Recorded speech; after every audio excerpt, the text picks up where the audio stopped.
ইংরেজি এবার বলতেই হবে। আজকে আমি নিয়ে এসেছি যেগুলো দৈনন্দিন ব্যবহৃত হয়। চলা শুরু করি। ওয়ে ওয়ে মানে ঘোল। ইয়োগার্টের অর্থ হলো দই। সফ সফের অর্থ হলো জল। ভিডিওটা ভালো লাগলে শেয়ার করে দিবে, লগে একটা লাইক দিয়ে যাবে। রোস্ট মানে ভাজা। পিকলের অর্থ হলো আচার, যেসব আমরা প্রত্যেকদিন ব্যবহার বা খেয়ে থাকি। নাস্ট মানে বাদাম।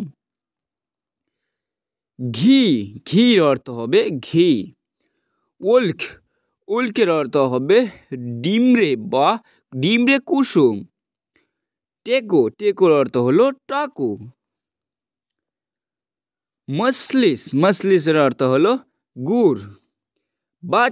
বাটার অর্থ হলো মাখন।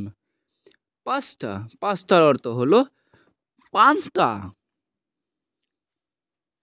ফ্রাইস মানে ভাজা, আমরা এনি টাইম বলে থাকি ফ্রাইস করে খাবো। গ্রেইনসের অর্থ হলো দানা শস্য।